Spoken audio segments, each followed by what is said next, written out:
Hello friends, welcome to Scientific Investing. And today's video topic is pretty interesting. The next N Chandra, and we are going to talk about a personality and a company. And before we get into that, what is the relevance of Mr. N Chandrasekharan here? So Mr. N Chandrasekharan, he is chairman of Tata Sons, which looks after all the Tata Group companies. And before that, he had a very successful career at Tata Consultancy Services. Now, why is relevant? Because keeping all the good things for which the Tata Group is popular uh, aside, there was something regarding the capital allocation where the Tata Group of companies were not considered in very high regard in the market, and bulk of the wealth creation of Tata Group, Tata Sons happened mainly through two companies, TCS and Titan. But after he took over, there have been a lot more companies in Tata Group which have created wealth because of various actions taken. Whether you look at how he has, created the whole Tata consumer business by, taking out business from Tata Chemical and all, or the whole focus in terms of renewable or EV or green energy concept work which is being done for Tata Power, or the work which is being done for Tata Chemicals. As a result, since he has taken over not only TCS and Titan, but many other Tata Group companies have created wealth, and somewhere the focus has been, on capital allocation skills and all. So the personality which we are going to talk about is, uh, can he do the same thing for his group of business? And which is that company, which personality we are talking about? So we are talking about one of the popular companies, Mahindra and Mahindra. And 3 years back, again, one major change in terms of leadership happened in Mahindra. The change was Mr. Anish Shah. He became the managing director for Mahindra and Mahindra. And based on whatever has happened in the Mahindra Group in last 3 years, my understanding is there are signs of similar kind of repetition of those activities which Mr. N Chandra did. So let us try to understand, because right now Mahindra is being considered as a company which is riding the whole auto sector wave where all the auto companies are performing. But my understanding is Mahindra and Mahindra, this is not only a story of the auto cycle, but there is a little more beyond the typical auto cycle story. So let's explore that in detail.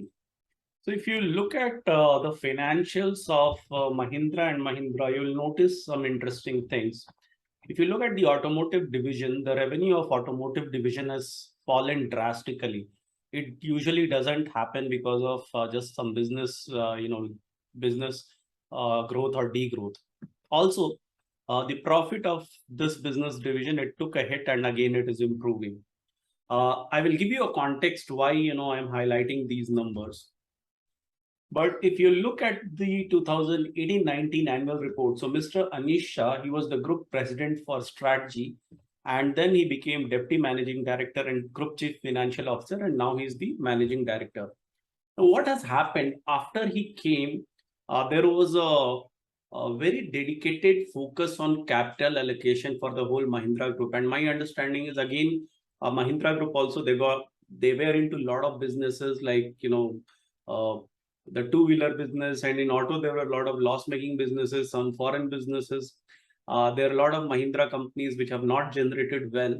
And after he has come, there was a clear-cut focus on the capital allocation point of view, and they divided business into three groups: entities with clear path to profitability, entities with quantifiable strategy impact, and entities where there is no clear path to profitability.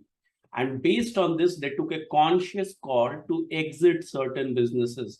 So the big dip in the revenue which you saw in the automotive business, that was because of a conscious call of exiting certain businesses which he felt is not right from profitability and capital allocation point of view. And this is where they exited a lot of these businesses. And then some restructuring of the business also happened. And then they identified certain businesses where they wanted to invest more and grow more. So lot of these decisions of exiting, restructuring, divesting stake, all of this happened. And the result of all of this was, if you see the overall PAT of the loss-making entities, it came down. And then they are spending more of that money in those businesses where they are more bullish about, and we will talk more about it, their whole focus on, electric vehicle and all of that. But as a result of that, the profitability improved and the return on capital has improved. So that is the reason why you will see there is a tremendous improvement in the ROE which has happened. This has nothing to do with, of course, the auto cycle is turning in favor and that has some role to play. But a big contribution of this comes from all this restructuring and capital allocation exercise which has happened. And now the key businesses which the Mahindra and Mahindra group is focusing on is the automotive business, the farm business. And again, many people think that Mahindra is a car four-wheeler company, but the biggest revenue contribution happens from farm equipment sector. And Mahindra and Mahindra, it's a kind of holding company structure where a lot of companies are there.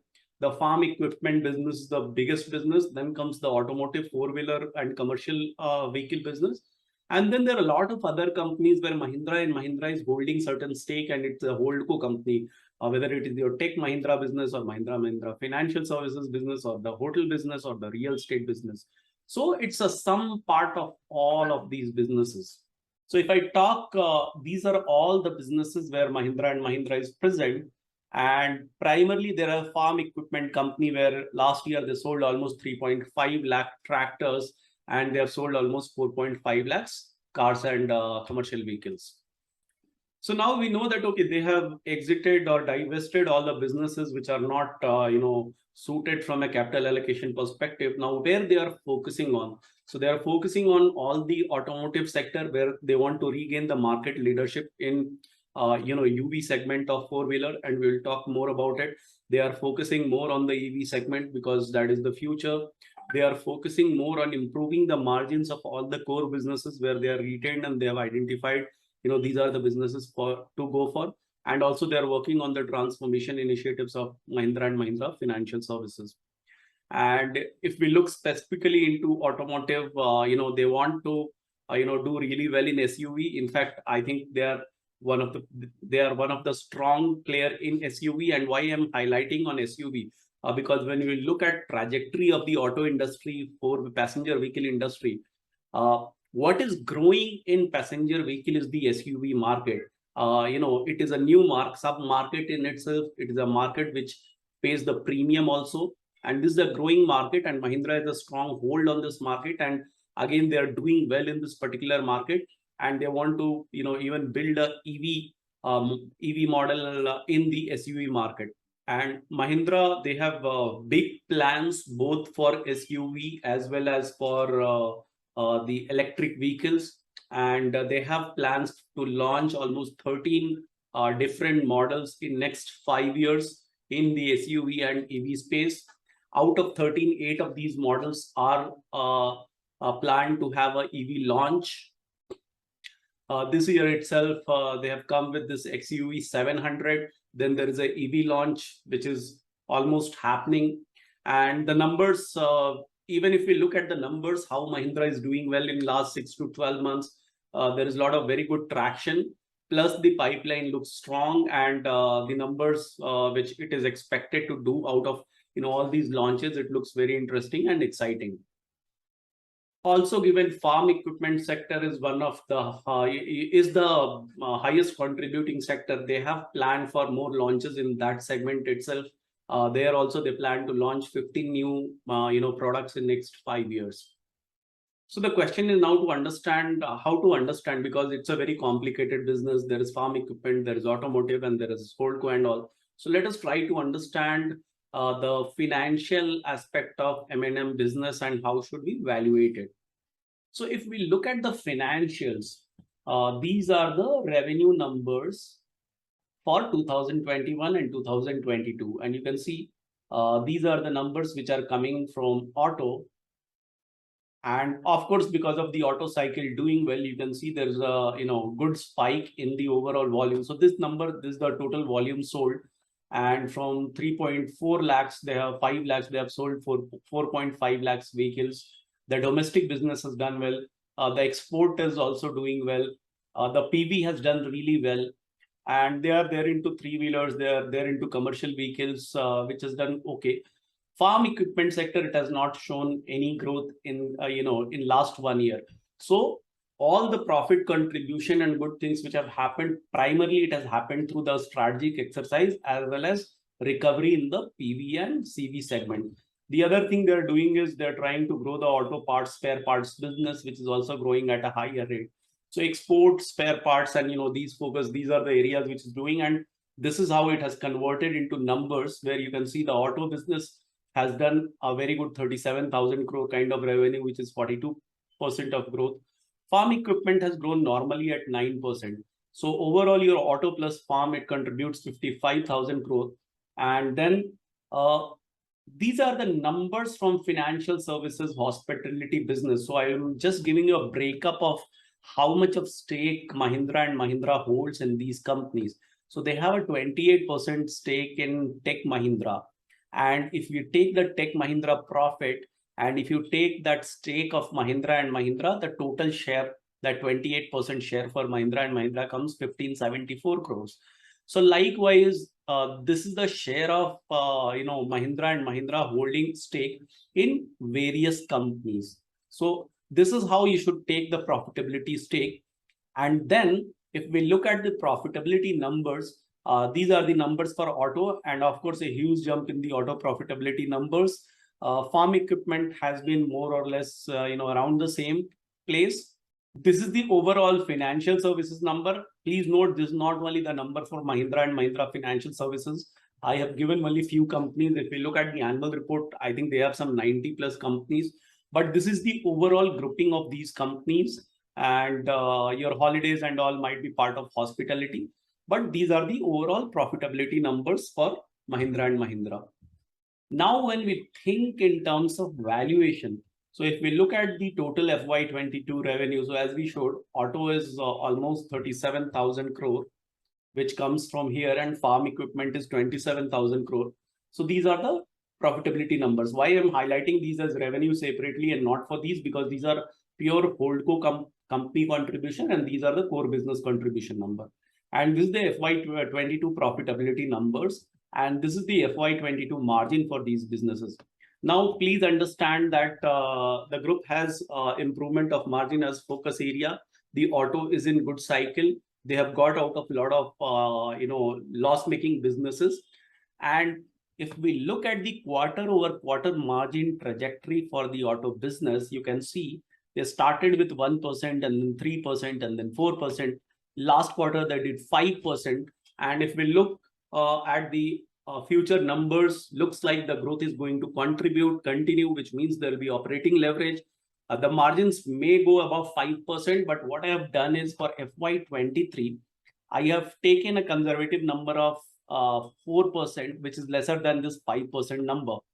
And based on the projections of the revenue, which they are continuing. So if we look at the revenue growth year over year, so if we look this particular number of June, with respect to June 21, again, I know there's a COVID effect, but even if we take the March over March numbers or December numbers, or we track the monthly numbers which Mahindra is doing, based on all of that, taking into factor, it looks like they will do 48,000 crore revenue. Because if we see current quarter in June, they did almost 13,000 crore number.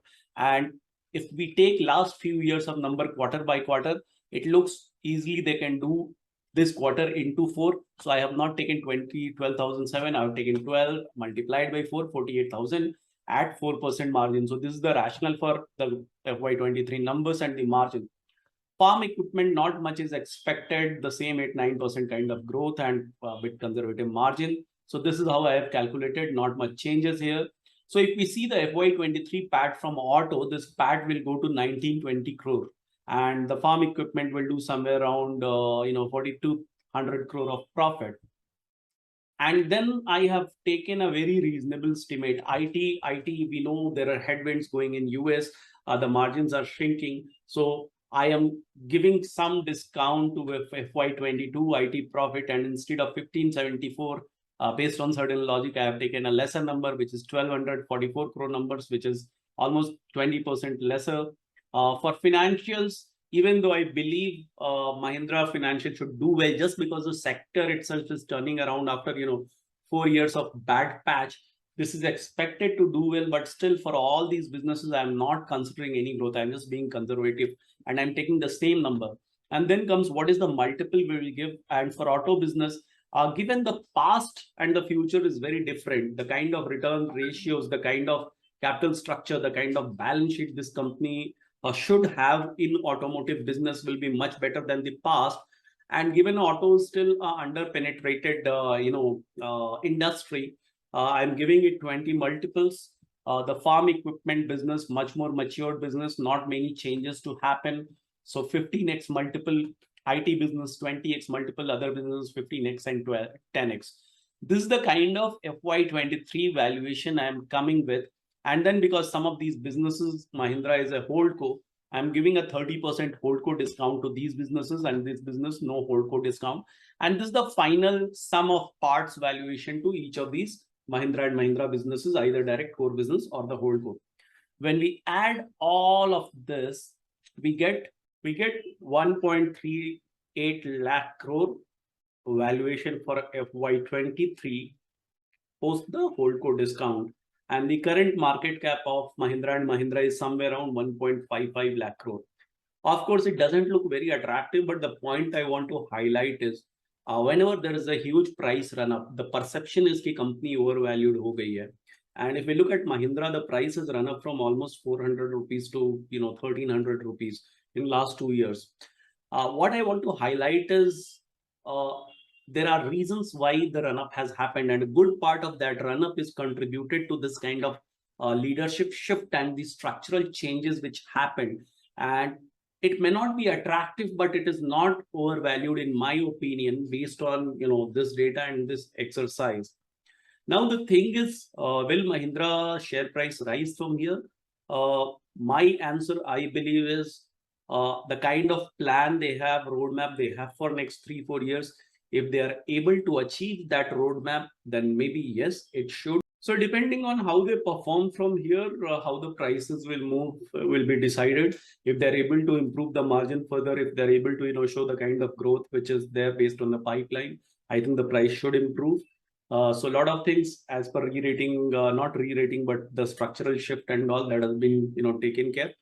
But still, it's a good business to track from there. And by no means I see a lot of froth in the valuation just because the prices have gone 3x. And because this was a complicated business, I thought I will highlight and I will try to simplify things for you. The other thing is, when there is these kind of leadership changes, it doesn't happen for 1 year, because a good leader is a good leader who keeps leaving his mark. So I feel apart from auto cycle, that is where for the kind of good work which has happened in the last 2 years, 3 years, this is the business which is worth tracking. One more thing, there was a deal which happened with one of the investing firms specifically for Mahindra's EV business. And Mahindra's EV business is not making any kind of big contribution right now. But this deal happened almost around 70,000 crore valuation. Now, why I'm highlighting is because the current valuation which I am showing you, it doesn't factor any of that. And the company has taken stake in this particular business mainly to drive the EV business. So we are being very rational in giving the numbers for autos, just replicating the QN numbers. The margins, we are not taking the current peak margin, we are giving a 25% discount to the margin. We don't know if they can improve even further from there, the current 5% with the scale and the sales numbers improving. All the other businesses, financial business, though things looks like turning around, we are giving a reasonable valuation. We are giving a 20% cut in the the IT business valuation. This whole EV business, we are not valuing, we are just valuing normally. So there are, of course, some optionalities I want to highlight, but I don't want to be aggressive and telling this is what it is. But these are things which we should factor while thinking about looking at Mahindra. The other thing I want to highlight is I believe, and more from the risk perspective, I believe the kind of guidance Mahindra and Mahindra is giving on EV numbers, what percentage of vehicles will be EV in passenger, I think they are a bit aggressive. I don't see that kind of numbers happening. So those are the things like Mahindra, they expect almost 20 to 30% of Mahindra SUVs to be electric by 2027. It would be great if they can do that, but I would be much more conservative. So it's a big risk. If it doesn't happen, then all the story goes for a toss. And all said and done, stock market, investing is all about betting about the future with probabilities in favor. So this needs to happen for the stock to make more money from here. The EV adoption and roadmap, they need to deliver on that. And again, I would say I feel they're a bit aggressive in the kind of numbers they are giving. So let's see. Third, because in some way it's a holding company, it is always debatable how much holdco discount you should give, whether it should be 30%, 50%, 70%. And I don't find a better way to identify it. So that also remains a risk. All said and done, auto industry is a cyclic industry. So the behavior of cyclicity will play and which will impact. It's a very complicated business. I have tried to simplify it, but as I said, if you look at the annual report, there are 90, 100 plus subsidiaries and all of that. So it's a very, very complicated business. And in complicated businesses, the ability or the scope to play with things increases. So it's very difficult to understand all of that in detail. And still the financials business and all, it has gone through a rough cycle, and there are a few more loss-making businesses. They need to do well. No new business should come which should start giving losses like it used to happen in some of the businesses they sold off. So these are some of the risks to watch for. So I hope this session was useful, and I hope this helped you to get more insights into Mahindra and Mahindra as a company. Also, it helped you to understand that it's not only about the auto cycle playing out, but there is much more to the company apart from that. If you like this video, do like, do subscribe, do share with your friends, and I will see you with another video soon. Thank you.